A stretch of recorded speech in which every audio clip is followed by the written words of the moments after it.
तो आज हम पहुंच चुके हैं प्लांट फिजियोलॉजी के लास्ट चैप्टर पे, जिसका नाम है रेस्पिरेशन इन प्लांट। देखो यार, हमने रेस्पिरेशन पहले भी पढ़ा है, ब्रीथिंग ऑफ गैसेस पढ़ा हुआ है। ह्यूमन में किस तरह हम सांस लेते हैं, कैसे छोड़ते हैं, वो भी हमने देखा है। अगर हम बात करें तो एक्सचेंज ऑफ गैसेस कौन करवाता था? लंग्स करवाता था। हमने उसको कहा था वो रेस्पिरेटरी ऑर्गन है, तो वही हमारे बॉडी में ऑक्सीजन को लेता है, इनहेल करता था और CO2 को एक्सेल करने का काम करता था। तो क्या प्लांट के अंदर वैसा ही होता है क्या वो भी लंग्स से सांस लेते हैं? बिल्कुल नहीं, उनके पास लंग्स नहीं होता। तो लंग्स नहीं होता तो वो सांस किससे लेते होंगे? देखो, एक्चुअली उनके जो लीफ होते हैं ना, लीफ के अंदर छोटे छोटे पोर्स प्रेजेंट होते हैं, जिसको अपन कहते हैं स्टोमाटा। अब वो स्टोमाटा जो होता है वही गैसेस चेंज करता है, मतलब कि ऑक्सीजन को लेगा, CO2 को रिलीज करेगा। ऑक्सीजन को प्लांट कब लेता है? हम सबको पता है, रात के टाइम। तो ये जो रेस्पिरेशन होता है वो नाइट टाइम में ही कर सकता है, डे के टाइम वो नहीं कर सकता। डे के टाइम एक्चुअली होता ये है कि स्टोमाटा उस टाइम ओपन रहता है, और जब स्टोमाटा ओपन होगा तो वो CO2 को अपनी तरफ अट्रैक्ट करता है। जैसा कि हमने इसके पिछले वाले लेक्चर में देखा था फोटोसिंथेसिस में, कि वो CO2 को ले रहा था तो उससे रूबिस्को एंजाइम एक्टिवेट हो जाता था, और रूबिस्को एंजाइम को क्या चाहिए होता है? CO2 को चाहिए होता है, तब वो अच्छा काम करेगा, मतलब कि वो ग्लूकोज को फॉर्म करेगा, मतलब फूड को फॉर्म करना शुरू कर देगा। और रात के टाइम जो प्लांट होते हैं वो CO2 को इसलिए नहीं लेते क्योंकि उसके पास पहले से CO2 भरा पड़ा रहता है, तो इसलिए वो CO2 को ना लेकर के ऑक्सीजन को इनहेल करते हैं और CO2 को रिलीज़ करने लगते हैं। इसीलिए हम कहते हैं कि रात के टाइम कभी भी पेड़ के नीचे हमें नहीं सोना चाहिए, क्योंकि उस टाइम जो प्लांट होते हैं वो रेस्पिरेशन करते हैं, मतलब कि एक्सचेंज ऑफ गैसेस करते हैं। इट मीन्स ऑक्सीजन को इनहेल करते हैं और CO2 को एक्सेल करते हैं। अगर हम बात करें तो दोनों में डिफरेंस के बस ये है कि फोटोसिंथेसिस जो होता है वो डे प्रोसेस है, और ये जो हमारा रेस्पिरेशन होता है वो हमारा नाइट प्रोसेस होता है। क्लियर है? अब तो दोनों में काफ़ी जो प्रॉब्लम आती है वो मैंने स्टार्टिंग में ही क्लियर कर दिया, और एनिमेशन के साथ देखने में मज़ा आ रहा है ना? तो बिल्कुल आएगा यार, क्योंकि ये लेक्चर ही हमारा अच्छा होता है, चाहे वो कोई भी लेक्चर हो। तो अगर आपने फोटोसिंथेसिस का लेक्चर नहीं देखा है तो एक रिक्वेस्ट करता हूँ देख लेना, क्योंकि यार इससे लिंक्ड है तो दिक्कत आएगी ना, इसलिए। खैर, आगे अगर हम बात करें तो इससे पहले हम एनर्जी को ले रहे थे और फूड बना रहे थे। अब क्या करेंगे? उल्टा करेंगे। अब हम फूड को तोड़ेंगे और एनर्जी निकालेंगे। राइट, बिल्कुल। अब दिक्कत ये आएगी सर कि तोड़ेंगे किसके थ्रू? तो हम उसको तोड़ते हैं ऑक्सीडेशन के थ्रू। एक्चुअली हम नहीं तोड़ते, वो प्लांट तोड़ते हैं। राइट, तो ये जो पूरा का पूरा रेस्पिरेशन होता है ये चलता किसके अंदर है? तो सेल के अंदर चलता है। तो हम बोल सकते हैं इस रेस्पिरेशन को सेलुलर रेस्पिरेशन। क्लियर है? बहुत लोग ये भी सोच रहे होंगे यार फूड कौन सा होता है सर? देखो, फूड जो होता है इसमें मेनली हमें कार्बोहाइड्रेट्स देखने को मिलेगा, प्रोटीन देखने को मिलेगा, फैट्स देखने को मिलेगा और ऑक्सैलिक एसिड देखने को मिलेगा।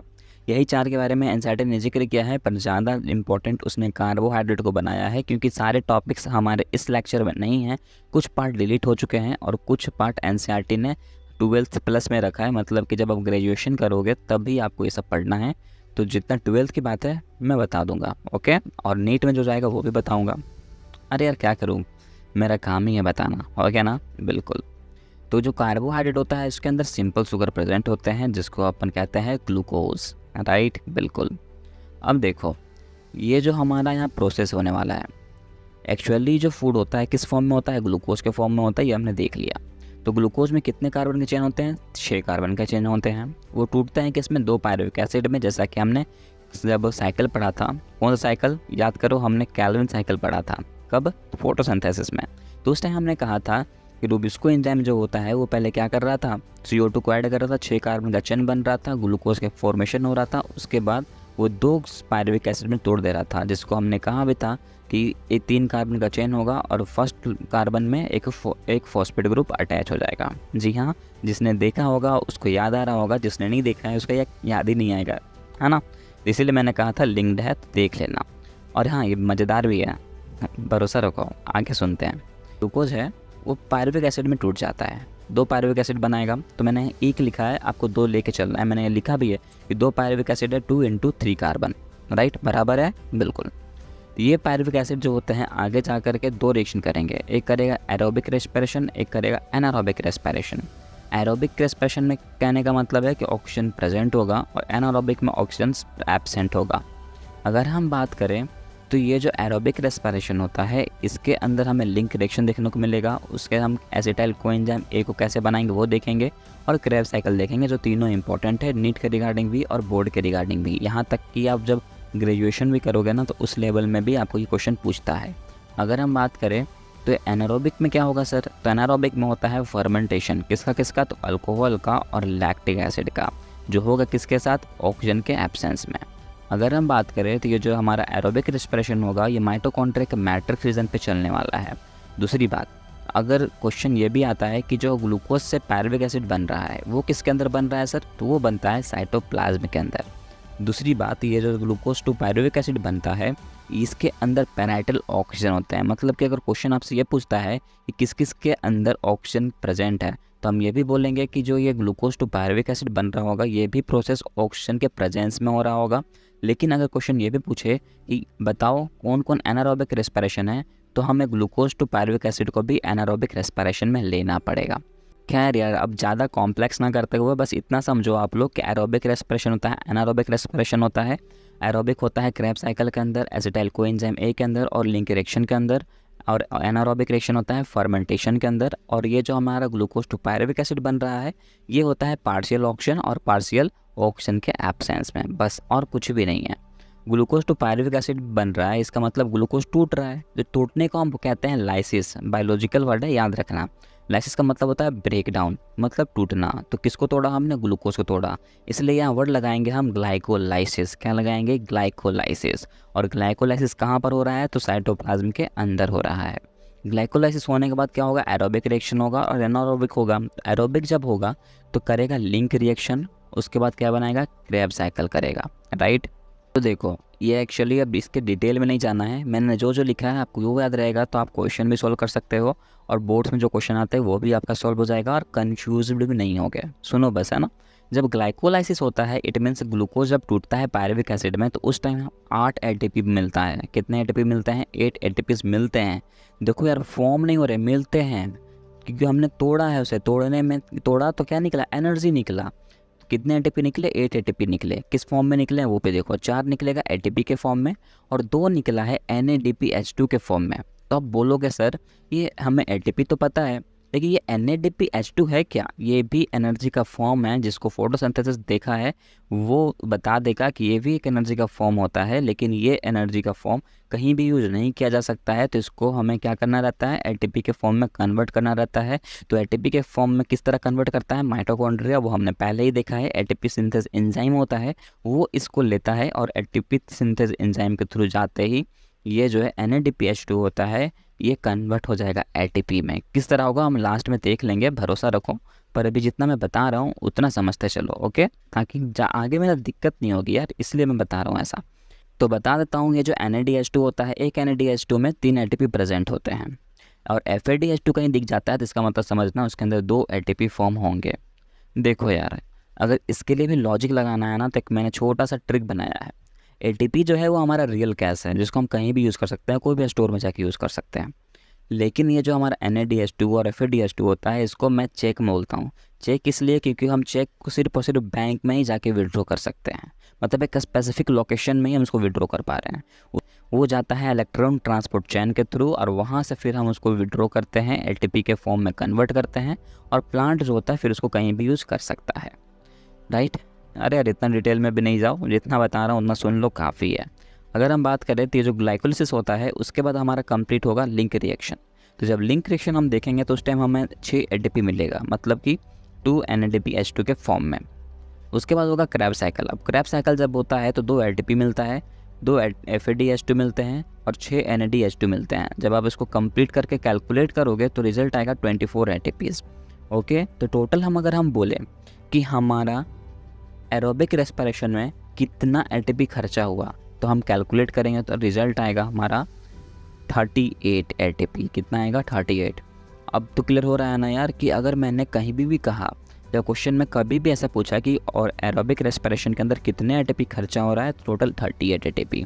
मतलब कि जो ग्लाइकोलिसिस है उसको हमें एरोबिक रिएक्शन के अंदर भी लेना है।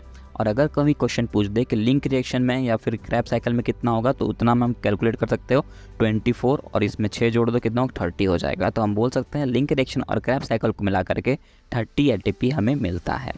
हमें नहीं, मतलब प्लांट को मिलता है, हम अपने पे बोल देते हैं कभी कभी, पर आपको समझना तो प्लांट ही एक्चुअली, ओके ठीक है। अगर ये टॉपिक क्लियर हो गया ना तो आगे जो छोटे छोटे टॉपिक है वो भी क्लियर हो जाएगा। जैसे कि पहला है SLP। SLP को कहते हैं सबस्ट्रेट लेवल फोस्फोराइलेशन, मतलब कि एनर्जी का बनना। क्या बोल रहे हो सर, समझ नहीं आ रहा, कोई बात नहीं, एक एग्जाम्पल लेते हैं, अभी समझ जाओगे। टोटल ATP को काउंट करना है। जैसे कि ग्लाइकोलिसिस हो रहा था तो हमने देखा कि 4 ATP था और 2 NADPH2 था, जिसमें कि 2 ATP खर्च भी हो गया था, तो एक्चुअल हुआ 2 ATP 2 NADH2। दोनों को कैलकुलेट करके हमारा रिजल्ट क्या आ रहा था, 8 ATP आ रहा था ना। तो ये जो 8 ATP है वो NADH2 और ATP दोनों को हमने कैलकुलेट करके इकट्ठा किया है, तो उसी को हम कहेंगे सबस्ट्रेट लेवल ऑफ फोस्फोराइलेशन। जैसे लिंक रिएक्शन था तो वहाँ 2 NADH2 मिल रहे थे, तो भाई वो NADH2 जो होगा वो इलेक्ट्रॉन ट्रांसपोर्ट चेन के थ्रू जब जाएगा ATP में कन्वर्ट होने के लिए, तो 6 ATP मिलेंगे। तो उसको भी हमने कह दिया कि ये जो 6 ATP आया वही है हमारा SLP, राइट। क्रैब साइकिल में कितना होंगे, तो 24 SLP होंगे। अब तो क्लियर हो गया ना, बिल्कुल। अब आता है OP, जिसको हम कहते हैं ऑक्सीडेटिव फोस्फोराइलेशन। ये एक्चुअल कहता है कि यार हमें किसी को कैलकुलेट नहीं करना, हम सिर्फ उसी को कैलकुलेट करेंगे जो ATP के फॉर्म में पहले से हो। जैसे कि बात करो ग्लाइकोलिसिस में कितने ATP प्रेजेंट है, तो सिर्फ 2 ATP प्रेजेंट है, बाकी के जो 2 NADH2 है तो इसको ये कैलकुलेट नहीं करेगा क्योंकि वो डायरेक्टली ATP के फॉर्म में नहीं है। उसी तरह लिंक रिएक्शन की बात करो तो क्या वहाँ पर कोई भी आपको ATP दिख रहा है, क्या नहीं दिख रहा होगा, वहाँ NADH2 के फॉर्म में है, उसको कैलकुलेट ये नहीं करेगा। अगर हम बात करें क्रैब साइकिल की तो वहाँ पर भी 2 ATP दिख रहे हैं, उसी को कहेंगे वो 2 ATP जो है वो ऑक्सीडेटिव फोस्फोराइलेशन है। फोस्फोराइलेशन का मतलब ही होता है एनर्जी में बनना या फिर एनर्जी बनना। ओके, ठीक है। अगर आपको यहाँ तक कोई डाउट नहीं है ना तो आगे भी नहीं होगा कि एक्चुअली अब इसी को हम डिटेल में पढ़ने वाले हैं, मतलब इसके डायग्राम को देखेंगे और किस तरह फंक्शन करता है उसको देखेंगे। मतलब बोल सकते हो हाँ कि जितना मैंने बताया है उसको मैं फिर से बताऊँगा विद डायग्राम, और कुछ भी नहीं है। ओके, यहाँ तक में क्वेश्चन आता है तो बिल्कुल यहीं तक में क्वेश्चन आपको पूछता है, पर घुमा फिरा के पूछेगा। थोड़ा सा रेडी हो जाओ अपने क्वेश्चन के लिए। तो क्वेश्चन तो मैं डेली पोस्ट करता ही रहता हूँ, आप चाहो तो वहाँ से भी देख सकते हो। ओके, अब आ जाओ इस फिगर पे जो कि ग्लाइकोलाइसिस का है, मतलब ग्लूकोज से पायरुविक एसिड कैसे कन्वर्ट होता है, वो पूरा का पूरा प्रोसेस यहाँ लिखा हुआ है। और ये पार्ट मज़ेदार बात बताऊँ, ये डिलीटेड है एक्चुअली, इससे इतना डिटेल में क्वेश्चन नहीं पूछता है। जो भी आएगा वो मैं बता देता हूँ, उसी को याद कर लो, काफ़ी है। ओके, देखो यहाँ पर ग्लूकोज है, वो टूटेगा किस में, सबसे पहले ग्लूकोज 6 फॉस्फेट में टूटता है। अब वो लोग सर ये तो बहुत पेचीदा लग रहा है, लेकिन तो यार इसके लिए ट्रिक है। ट्रिक यह है कि GGFFG 2 × BP4, इसका खुद का ट्रिक है, मैंने बनाया अपने से। GGFFG 2 × BP4 कैसे समझना है वो देखो। यहाँ पर देखो G और G के बीच, मतलब ग्लूकोज और ग्लूकोज 6 फॉस्फेट के बीच एक ATP मिल रहा है, राइट, मिला ना, बिल्कुल। ATP जहाँ रिलीज होगा आपको वहाँ काइनेज वर्ड लगाना है, और FADH2 या NADH2 कहीं दिख जाए तो वहाँ आपको डिहाइड्रोजिनेज वर्ड यूज़ करना है। अब देखो यहाँ GG के बीच हमें क्या मिला, एक ATP मिला, तो हम क्या वर्ड यूज़ करेंगे, काइनेज। तो यहाँ ग्लूकोज 6 फॉस्फेट था तो 6 यहाँ से पकड़ लो, हो जाएगा हेक्सोकाइनेज। उसके बाद हम बात करते हैं तो GG हो गया कंप्लीट। अब आएगा क्या, FFG। तो F और F के बीच फिर से देखो एक ATP रिलीज़ हो रहा है, तो उसको फिर से हम क्या वर्ड यूज़ करेंगे, काइनेज वर्ड यूज़ करेंगे, और वहाँ पर वर्ड होगा फोस्फोफ्रुक्टोकाइनेज। क्या होगा, फोस्फोफ्रुक्टोकाइनेज। उसी तरह अगर हम बात करें तो फिर हमने बोला था B और P के बीच आपको ATP रिलीज होता दिखेगा, क्योंकि वहाँ पर भी हमने डैश दिया था। तो वहाँ पर जो होता है वहाँ पर भी कौन सा वर्ड यूज़ करेंगे, काइनेज वर्ड यूज़ करेंगे, लेकिन वहाँ पर आएगा फोस्फोग्लाइकेट काइनेज। ओके, ये देखो यार, बस मैं जो लॉजिक लगा रहा हूँ उसको समझो, बाकी आपको कुछ नहीं उल्टा पल्टा समझना है। ओके, उसी तरह मैंने बोला था लास्ट के P और P के बीच भी आपको क्या करना है, P और P के बीच आपको फिर से डैश लगानी है। उस डैश का मतलब क्या था, ATP रिलीज़ होगा तो वहाँ पर फिर से एक ATP रिलीज़ होता है, तो फिर से वहाँ वर्ड लगेगा काइनेज, तो हम लिखेंगे उस टाइम पायरुवेट काइनेज। तो ये थी हमारी पूरी ATP की कहानी, काइनेज काइनेज काइनेज बस लगा दिया, और कुछ किया क्या, कुछ भी नहीं किया। पर जहाँ जहाँ हमने डैश नहीं दिया था वहाँ तो क्या रिलीज़ हो रहा होगा, NADH2 या फिर FADH2। ओके, तो जहाँ जहाँ हमने NADH2 या फिर FADH2 है वहाँ पर मैंने क्या बोला था, क्या वर्ड यूज़ करना है आपको, डिहाइड्रोजिनेज। जैसा कि आपको दिख रहा होगा यहाँ ग्लिसरॉल्डिहाइड और बाइफॉस्फेट के बीच यहाँ पर ATP रिलीज़ नहीं हुई है, यहाँ पर NADH2 रिलीज़ हुई है, तो वहाँ पर वर्ड कौन सा लगाएंगे, डिहाइड्रोजिनेज। देखो यार वर्ड लगा हुआ है कि नहीं, तो बिल्कुल यही ट्रिक को समझना था, और कुल मिलाकर आपको ये देखना है कि किस तरह से ATP रिलीज़ होता है। तो देखो हमने कहा था ना टोटल कितने एटीपी रिलीज़ होंगे, 2 एटीपी रिलीज़ होते हैं और 2 NADH2 रिलीज़ होता है। तो टोटल कितने एनर्जी बनती है, 8 एटीपी बनता है, जिसको अपन कहते हैं SLP सबस्ट्रेट लेवल फॉस्फोराइलेशन। और अगर सिर्फ एटीपी की बात करो तो वो 2 होता है, जिसको हम ऑक्सीडेटिव फॉस्फोराइलेशन कहेंगे। अब तो क्लियर हो गया ना, SLP ऑक्सीडेटिव फॉस्फोराइलेशन होना ही चाहिए था यार, यहाँ पर कोई डाउट नहीं होना चाहिए आपको। क्लियर है। अब देखो उसके बाद हमने बोला था एरोबिक रेस्पिरेशन होगा। एरोबिक रेस्पिरेशन होने के बाद वो क्या बनाएगा, एसिटाइल कोएंजाइम ए को प्रोड्यूस करेगा। कैसे, वो देखो, जब ये ग्लाइकोलिसिस किया तो ये किस में टूट जाएगा, 2 पायरुवेट के चेन में टूट जाएगा। 2 पायरुवेट एसिड में टूट गया है। देखो 3 कार्बन चेन है, ये भी 3 कार्बन का चेन है। यहाँ पर देखो आपको क्या क्या दिख रहा है, यहाँ पर आपको दिख रहा होगा कि एक एनर्जी बन रही है, किस फॉर्म में, NADPH के फॉर्म में। दूसरी बात, यहाँ से CO2 भी रिलीज़ हो रहा है। क्या हो रहा है, एक CO2 रिलीज़ हो रहा है।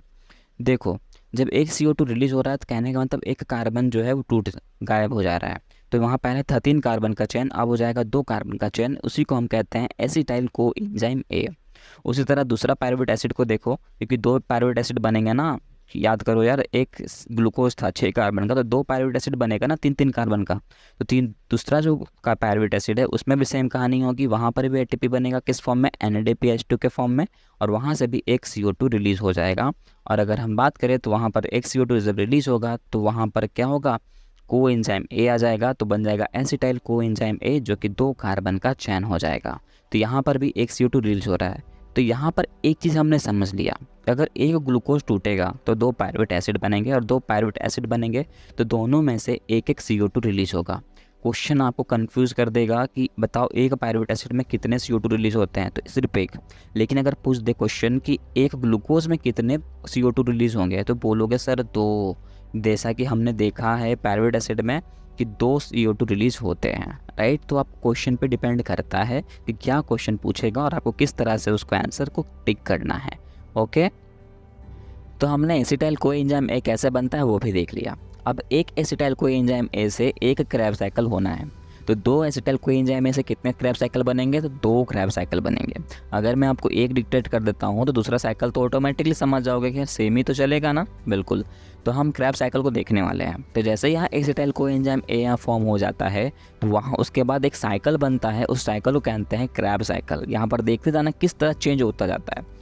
तो बोलो सर यहाँ पर इसका कोई ट्रिक है क्या, तो बिल्कुल यार ट्रिक मैं बताता हूँ। इसका ट्रिक है अ city is kept silent for a military operation. देखो क्या क्या बोला, मैं नहीं समझ में आया ना, अभी देखो समझ में आएगा। मैंने बोला अ city is kept silent for the military operation, इसी से अपन पूरा ट्रिक लगाने वाले हैं। सिटी से याद रहेगा साइट्रिक एसिड, इज से याद होना चाहिए आइसोसाइट्रिक एसिड, केप्ट से याद आना चाहिए अल्फा कीटोग्लूटारिक एसिड, साइलेंट से सक्सिनेट बनेगा, 4 से फॉर्मरेट, उसी तरह एक मैलेट, और एक ऑपरेशन से बन जाएगा ऑक्सैलोएसिटेट। तो इस तरह का एक छोटा सा ट्रिक है, अ city is kept silent for a military operation. तो इस तरह से आप याद कर सकते हो। और यहाँ मेन समझना है कि एटीपी जो है कब फॉर्म होता है, कब निकलता है, और NADPH कब निकलता है।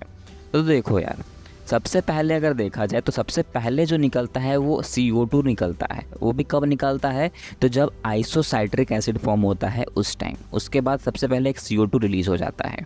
तो देखो यहाँ पर से भी एक CO2 रिलीज़ हो रहा है। एसिटाइल कोएंजाइम ए जब बन रहा था तो वहाँ पर भी देखा हमने कि 2 कार्बन से एक कार्बन जो होता है रिलीज़ हो रहा था, मतलब एक CO2 वहाँ से भी भाग रहा था। अब यहाँ जैसे आ रहे हैं, यहाँ से भी एक CO2 जो है वो मिसिंग हो रहा है कि नहीं हो रहा, बिल्कुल। तो जैसे वहाँ CO2 निकलेगा तो CO2 के निकलते ही वहाँ पर भी एक एनर्जी फॉर्म होगा। उस एनर्जी का नाम होगा NADH। मतलब कौन से फॉर्म में है ये, NADH के फॉर्म में है। इट मीन्स ये अभी डायरेक्टली ATP के फॉर्म में नहीं है, इसको हम ATP के फॉर्म में कन्वर्ट भी करेंगे। आगे यही प्रोसेस हम देखेंगे किसके थ्रू करते हैं, तो इलेक्ट्रॉन ट्रांसपोर्ट चेन के थ्रू करते हैं, इतना याद रख लो। और इलेक्ट्रॉन ट्रांसपोर्ट चेन अभी हम कुछ सेकेंड के अंदर ही देखेंगे। ओके, तो यहाँ पर पहला एनर्जी निकल गया। उसी के बाद जो अल्फा ग्लूटारिक एसिड फॉर्म होता है तो वहाँ से भी एक CO2 और रिलीज हो जाता है। तो बोलोगे सर यहाँ पर 2 CO2 रिलीज हो रहे हैं, तो बिल्कुल यहाँ पर 2 CO2 रिलीज हो रहे हैं। और जैसे फिर से CO2 निकलेगा तो वहाँ से फिर से एक एनर्जी निकलेगी NADH के फॉर्म में। एक NADH में कितने ATP प्रेजेंट होते हैं, 3 ATP प्रेजेंट होते हैं। तो हम बोल सकते हैं टोटल अभी तक हमने 6 ATP देख लिया, राइट। अब देखो यहाँ पर जैसे सक्शनाइल बनता है, सक्शनाइल बनने के बाद जो सक्शिनेट बनता है तो उसके बीच एक ओटीपी निकलता है, और सॉरी जीटीपी निकलता है। जीटीपी जो होता है वो एक्चुअली एटीपी के फॉर्म में ही होता है, इसको भी डायरेक्टली कहीं पर भी यूज किया जा सकता है। तो समझ लो यार ये जीटीपी नहीं है, ये एटीपी ही है। तो यहाँ से एक एटीपी निकल गया, तो आप कितने एटीपी हो गए टोटल? 3 3 6 और एक, ये 7 हो गया। और हमें पता है कि जब हमने क्रैब साइकिल देखा था स्टार्टिंग में, तो हमने कहा था टोटल कितने एटीपी निकलते हैं? 24। मतलब कि 2 क्रैब साइकिल होता है तो 24, तो एक क्रैब साइकिल में कितने निकलेंगे? 12 निकलेंगे। तो 7 हमने कंप्लीट कर लिया, अभी 5 अभी भी बाकी है। अब देखो कैसे कैसे निकलेगा वो भी देखते हैं। तो सक्सिनेट से जब फॉर्मरेट बनता है तो उस टाइम फिर से एनर्जी निकलता है, लेकिन ना तो इस टाइम NADPH के फॉर्म में होगा और ना ही FADH के फॉर्म में होगा। इस टाइम फॉर्म में होता है ATP, इस टाइम फॉर्म में होता है FADH के फॉर्म में। अब FADH के फॉर्म में है तो मतलब एक इसके अंदर कितने LTP प्रेजेंट होंगे? 2 LTP प्रेजेंट होंगे। ये किस में जाएगा? ये भी जाएगा इलेक्ट्रॉन ट्रांसपोर्ट चेन के पास। वहाँ पर कैसे अभी इलेक्ट्रॉन से ये किस तरह से ये ATP बनेगा वो भी हम देखेंगे। तो लेकिन ये भी याद रख लो कि यहाँ से एक FADH2 निकल जाएगा। अब जैसे निकलेगा तो कितने हो जाएंगे? इधर 7 थे, इधर मतलब 9 ATP अभी तक ख़त्म हो गए। बचे कितने हैं? 3। मतलब 3 ATP और अभी कहीं ना कहीं से निकलने वाला है। तो जैसे ही फॉर्मरेट से मैलेट बनता है उस टाइम एक वाटर मॉलिक्यूल का एडिशन होता है। देखो तभी सिर्फ निकल रहा था, एडिशन किसी का नहीं हो रहा था। लेकिन जैसे फॉर्मरेट से मैलेट बना वहाँ पर एक H2O आकर अटैच हो जाता है। तो आप बोलोगे सर इसको भी याद करने का ट्रिक बताओ। FM याद कर लो। FM जहाँ पर आएगा, FM जहाँ पर आएगा वहाँ पर समझो एक H2O का मॉलिक्यूल आकर के उस पर अटैच हो जाएगा। अब FM कंप्लीट हो गया अपना। मैलेट के बाद जैसे ऑक्सैलो एसीटेट बनने वाला होता है तो उस टाइम पर NADPH जो होता है वो रिलीज हो जाता है। अब देखो यार एक NADPH में कितने ATP प्रेजेंट होते हैं? 3 ATP प्रेजेंट होते हैं। तो हम बोल सकते हैं कि एक NADPH में 3 ATP है तो टोटल हो जाएंगे 12 ATPs, जो कि हमने पहले ही देखा था कि एक क्रैब साइकिल में 12 और एक क्रैब साइकिल में 12, तो 2 क्रैब साइकिल मिला के कितने ATP खर्चे हो जाएंगे? 24 ATP खर्च हो जाएगा, जैसा कि हमने पहले ही देखा था। कहाँ पर खर्च होता था वो भी देख लिया। मेन हमें पढ़ना है अब इलेक्ट्रॉन ट्रांसपोर्ट चेन। हमें ये देखना है सर कि अब इलेक्ट्रॉन जो है किस तरह से चैन बनाते हैं और किस तरह से ये NADPH जो होता है या FADH होता है वो किस तरह से ATP में कन्वर्ट होते हैं। तो आपको ये भी पता होना चाहिए कि ये पूरा का पूरा रिएक्शन कहाँ पर चलता है? माइटोकॉन्ड्रिया के सेंटर में चलता है, मैट्रिक्स रीजन में चलता है। और हमने देखा था जब ग्लाइकोलाइसिस होता है तो ग्लाइकोलाइसिस कहाँ पर हो रहा था? वो हो रहा था हमारा साइटोप्लाज्म में। साइटोप्लाज्म के अंदर ही क्या होता है? तो सारे के सारे सेल ऑर्गेनल्स प्रेजेंट होते हैं। उसी सेल ऑर्गेनल्स में से एक माइटोकॉन्ड्रिया भी प्रेजेंट होता है जिसका काम है एनर्जी प्रोवाइड करना। तो इस माइटोकॉन्ड्रिया के मैट्रिक्स में प्रेजेंट होता है NADH। अब ये NADH जो होता है ये डायरेक्टली तो कहीं यूज़ नहीं कर सकता, तो ये सोचता है कि इसको ATP में कन्वर्ट किसी ना किसी तरह से करना है। तो ये NADPH जो होता है वो टूटता है NAD+ और H+ में। NADH+ में टूटेगा। अब वो टूटता है, उसके बाद वहाँ पर उसके अंदर में 4 कॉम्प्लेक्स प्रेजेंट होते हैं। कितने कॉम्प्लेक्स होते हैं? 4 कॉम्प्लेक्स प्रेजेंट होते हैं। वो चारों कॉम्प्लेक्स आपस में अटैच होंगे, जैसा कि आपको यहाँ फिगर में भी दिख रहा होगा। अब यहाँ पर देखो क्या होगा कि जो NADH+ होगा इसमें से एक H+ जो होगा वो बाहर जाएगा। एक NADH+ जो होगा वो दे देगा कॉम्प्लेक्स 1 को। अब कॉम्प्लेक्स 1 को अगर H+ देगा तो कहीं ना कहीं वो अनस्टेबल हो जाएगा। मतलब पॉजिटिव चार्ज अगर दे रहा है तो मीन्स प्रोटॉन दे रहा है, तो उसको इलेक्ट्रॉन भी तो देना पड़ेगा ना उसको मेकअप करने के लिए। तो बिल्कुल, तो अब वो जो है उसको मेकअप करने के लिए एक इलेक्ट्रॉन दे देगा। राइट, बिल्कुल सही है सर, यहाँ तो कोई डाउट नहीं है। मतलब आप कॉम्प्लेक्स 1 के पास एक हाइड्रोजन भी जाएगा, H+ भी जाएगा और एक इलेक्ट्रॉन भी जाएगा।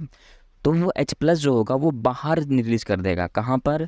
तो इन ये जो मेम्ब्रेन है, इनर मेम्ब्रेन, उस जगह पर वो H+ को रिलीज करके रख देगा। लेकिन एक H+ बाहर नहीं जाता है, 2 H+ वो बाहर जाएगा। और कितने बार जाएगा? तो 3 टाइम्स जाएगा। अगर एक NADH+ है तो वो H+ को वो कैसे भेज रहा है? तो पहले कॉम्प्लेक्स 1 को दे रहा है, और कॉम्प्लेक्स 1 जो है उस H+ को ले जा करके इनर मेम्ब्रेन में वो डिपॉजिट करता जा रहा है। और वैसा कब तक करेगा? 3 बार करेगा, 3 टाइम्स 2H+ को वो डिपॉजिट कर देगा। राइट, और वो जो H+ होगा वो H+ को ले लेगा जा करके ATP सिंथेस, और यही एटीपी सिंथेस जो होता है वहाँ पर जाने के बाद ये जो H+ होगा उसको वो एटीपी में कन्वर्ट किसी तरह कर देता है और कितने एटीपी बनाएगा। तो देखो 2H+ में एक एटीपी फॉर्म होता है, तो यहाँ 3 बार वो 2H+ 2H+ 2H+ फॉर्म किया है, तो हम बोल सकते हैं कि 3 एटीपीज बनेंगे ना। बिल्कुल। तो अब समझ में आया ना कि एक NADH से कितने एटीपी बनते हैं, 3 बनते हैं, और कैसे बनते हैं वो भी देख लिया। उसी तरह से FADH+ की भी कहानी है। एक FADH में से फिर से H+ रिलीज होगा, H+ को कॉम्प्लेक्स 1 के पास भेजेगा, कॉम्प्लेक्स 1 बाहर भेजेगा, उसी तरह 2H+ को वो 2 बार बाहर भेजता है, और वो एक 2H+ से एक एटीपी फॉर्म होगा, तो 2H+ से 2 एटीपी फॉर्म हो जाएंगे। तो हम बोलेंगे कि ये 2H+ जो है वो 2 एटीपी को फॉर्म करेगा कब, जब वो एटीपी सिंथेस एंजाइम के पास जाएगा तब। तो इतना अगर आप समझ गए हो ना, तो एक बात और समझ जाओ, ये जो चारों कॉम्प्लेक्स है ना, कॉम्प्लेक्स 1, कॉम्प्लेक्स 2, कॉम्प्लेक्स 3 और कॉम्प्लेक्स 4, चारों में इलेक्ट्रॉन का फ्लो हो रहा है। बिल्कुल सर, हो रहा है। तो उस लास्ट में उस इलेक्ट्रॉन को एक्सेप्ट करता है ऑक्सीजन। कौन करता है? ऑक्सीजन। ऑक्सीजन जो होगा वो इलेक्ट्रॉन को लास्ट में एक्सेप्ट कर लेगा। और हम सबको पता है यार H+ बाहर में घूम रहा है, तो H+ के साथ वो रिएक्ट करेगा और बना देगा H2O। तो यहाँ से क्वेश्चन नीट ने पूछा था कि फाइनल एक्सेप्टर कौन होता है इलेक्ट्रॉन का, तो वो होता है O2, राइट। वो कब करता है? तो जब ये जो हमारा कॉम्प्लेक्स 4 होता है उसके पास वो जा कर के इलेक्ट्रॉन को लेने का काम करता है। ओके, यहाँ पे आप कोई डाउट नहीं होगा ना? अगर होता है तो आप मेरे को कमेंट कर सकते हो, मैं बता दूंगा। वही चीज़ मैंने यहाँ लिखा हुआ है, कॉम्प्लेक्स 1 क्या है, कॉम्प्लेक्स 2 क्या है, कॉम्प्लेक्स 3 क्या है, कॉम्प्लेक्स 4 क्या है, अलग अलग चीज़ है। ये सब आपको याद करना पड़ेगा, आप याद कर लेना। यहाँ तक हमने जितना ही पढ़ा है ना वो था एरोबिक प्रोसेस। अब हम पढ़ेंगे एनारोबिक प्रोसेस। और एनारोबिक प्रोसेस में हमने कहा था ना क्या होगा, वैसा रिएक्शन जिसमें ऑक्सीजन हो ही ना, ऑक्सीजन के एब्सेंस में होने वाला रिएक्शन। और हमने कहा था फर्मेंटेशन किसका किसका होगा, अल्कोहल का और लैक्टिक एसिड का। तो देखो मैंने लिखा है अल्कोहल में एग्जांपल है इथेनॉल का। तो इथेनॉल में CO2 जब ऐड हो जाता है तो वो जो इथेनॉल होता है वो अल्कोहल डीहाइड्रोजिनेस को फॉर्म करेगा, जिसको अपन पायरुविक एसिड डीकार्बोक्सिलेज भी बोल सकते हैं। और लैक्टिक एसिड की बात करो तो वो लैक्टिक डीहाइड्रोजिनेस को फॉर्म करता है। बस इतना ही कुछ जानना था और कुछ एक्स्ट्रा नहीं है। एक लास्ट टॉपिक है रेस्पिरेटरी क्वोशिएंट। रेस्पिरेटरी क्वोशिएंट को जो होता है ये कहता है CO2 released volume divided by oxygen consumed volume. उसी रेशियो को कहते हैं रेस्पिरेटरी कोफिशिएंट। और जो क्वोशिएंट होता है वो मैंने लिखा है कि कार्बोहाइड्रेट के लिए 1 होता है, फैट के लिए लेस देन 1 होता है और प्रोटीन के लिए 0.9 होता है। और इससे प्रोटीन का 0.9 याद रखना, क्योंकि ये नीट 2019 2021 ये सब में क्वेश्चन पूछा था। ओके, तो इसको याद कर लेना। उसके बाद आते हैं, तो हमारा जो चैप्टर है वो तो कंप्लीट हो चुका है, लेकिन हमने बताया था कि कार्बोहाइड्रेट हमने पढ़ा है, फैट और प्रोटीन भी आपके बुक में दिया हुआ है, लेकिन बस छोटा सा डायग्राम दिया हुआ है ये पाई चार्ट के थ्रू। तो NCERT में अगर दिया है तो चलो बताना ज़रूरी है, राइट। तो देखो जिस तरह हमने कार्बोहाइड्रेट में देखा ना कि कार्बोहाइड्रेट जो होता है वो पहले सिंपल शुगर में टूटता है, ग्लूकोज में टूटता है, फिर ग्लाइकोलिसिस होता है, उसके बाद क्रैब साइकिल करता है, ये सब हमने देखा। तो अब उसी तरह प्रोटीन की अगर बात कर ले तो प्रोटीन में इतना लंबा चौड़ा प्रोसेस नहीं होता। प्रोटीन जो होगा वो टूटेगा सीधा एमिनो एसिड में, और एमिनो एसिड से टूटने के बाद वो पायरुविक एसिड को फॉर्म करेगा। पायरुविक एसिड बनने के बाद वो एसिटाइल कोएंजाइम A को बनाएगा, और एसिटाइल कोएंजाइम A जब बनेगा तो उससे फिर क्रैब साइकिल हो जाएगा। हमने कहा था वहाँ क्रैब साइकिल में देखा 2 CO2 रिलीज होता है और एक वाटर मॉलिक्यूल ऐड भी होता है। कहाँ पर होता है? FM के बीच, देखा भी था। उसी तरह अगर हम बात करें फैट की, तो फैट टूटता है फैटी एसिड एंड ग्लिसरॉल में, और ये भी बहुत छोटा प्रोसेस करता है। ये बोलेगा कि मैं सीधा का सीधा एसिटाइल कोएंजाइम A को प्रोड्यूस कर दूंगा, और एसिटाइल कोएंजाइम A बनेगा तो जाहिर सी बात है नेक्स्ट प्रोसेस क्या होगा? क्रैब साइकिल होगा, राइट। और इतना ही छोटा छोटा टॉपिक था, और ये चैप्टर यहाँ पर हमारा कंप्लीट होता है। और जो भी कोई डाउट हो, क्वेश्चन हो, तो आप मेरे को बिंदास कमेंट कर सकते हो, मैं इसका रिप्लाई ज़रूर दूंगा। Thank you, have a nice day.